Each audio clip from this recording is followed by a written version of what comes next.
Okay, this is the only video I'm going to be posting about the situation. I'm going to take you guys from the beginning to the end and show you guys all the receipts and just put it on the floor. Okay, so on her Finsta, she posted this. Then she said I copied her music video, which I did not. I haven't seen one music video where she's doing any of these things. This is her telling me to catch her outside. I never ran from her friend. I saw her friend at a hookah lounge, and I think she said something to me, but I just kept walking. Then we were at a Future concert, and I saw her and LV. They walked past me. They didn't say anything to me. LV later on then told me that she had her security guard look for me. Also, she was sitting in the seats behind me, and I was on side of stage, so she saw me the whole show and didn't do anything. Well, you did.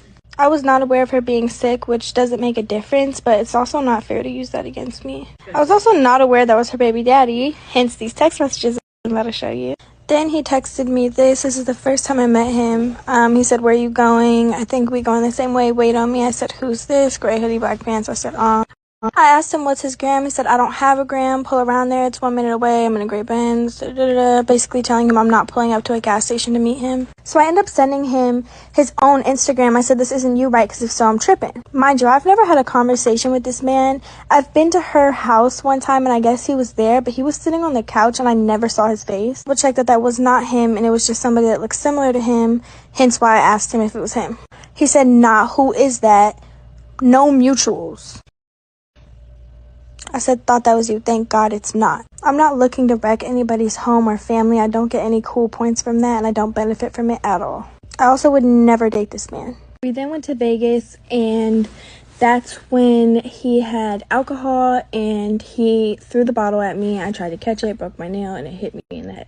But once again, I don't know what he was truly thinking when he did that. Later then found out that that was her boyfriend and baby's father, and it was just crazy and disheartening and such an ugly position to be in, especially after feelings were involved. He continuously lied to me, telling me that they were not together, that he's moving out of the house that they live in together, and that they had like no more dealings with each other and it was just business related. Sadly, I fell for his manipulative lies, and after I told him I no longer want communication with him, he continuously tried to talk to me and just put me in a very uncomfortable position. I'm not going to disregard my faults in this situation. I definitely feel like there were certain things I could have went about differently, but I guess this is when we hung out one time. This is what he's saying. He also edits his text messages so he doesn't look crazy.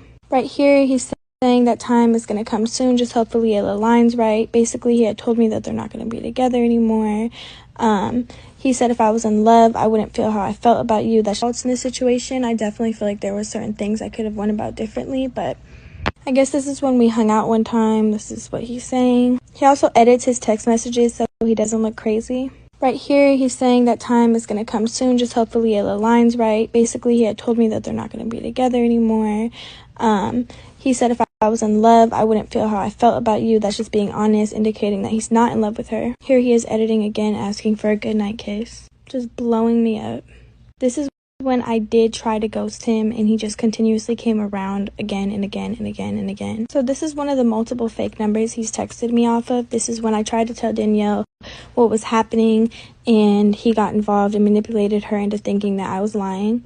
And also said that I'm gonna mess up something good and the bond we have is irreplaceable. Gaslighting and manipulating the situation again. Then I told him to tell her how he's in love with me because he continuously said it to me. His response was, "Why break a heart when I can just release it?" Another fake number. This is me telling Danny how he threw the bottle at my head, and this was her response. It was October 17th. And he came to my house when I was getting a tattoo and took this picture because he's a weirdo. I don't deny laying on him, and mind you, he has told me multiple times at this point that they are not together. He's also pushing 30, acting like he's 15. I then sent Danielle all the messages, and she later on then told me that she believed me. The situation is honestly unfortunate, and it goes against my morals as a woman. My intentions are never to break a family apart. That is the lowest of the barrel. Believe me or don't believe me, that's just disgusting. Thankfully, I'm not blind to the fact that he's manipulating her or myself. He's also gaslighting the situation and trying to turn us against each other when really he was the problem from the beginning. Me and Danielle were more like acquaintances more than anything, more than friends, etc. We hung out about 3 to 4 times. So he was well aware for 3 years that she was battling cancer, which is horrifying and disgusting. I had Said stop calling me on the phone, and that's why he texted me bogus. I said what's bogus is you're trying to cheat while she has cancer. That was his response. He didn't like how I was coming at him. I said, so stop hitting me. He said we hit each other, which is not true. He finds a way to contact me through Instagram, fake messages, or my main number. If I block him, he will text me off his friend's phone. I told him I don't need you around. He also would act like he left stuff at my house and that he needed to come pick it up. There's multiple manipulative tactics that he used to try and get around me, and sadly I fell for them. I regret even acknowledging him in the first place and letting this even become a thing. I take full accountability of the things that I did participate in. Whether I did or did not know, that's not fair to her at all. He's pushing 30 and he thinks this is okay. That is honestly scary. I hate this got brought to the media when it could have been a conversation. I understand her frustration and I hold zero resentment towards her. I'm gonna leave it at this. Take it or leave it. I love you guys.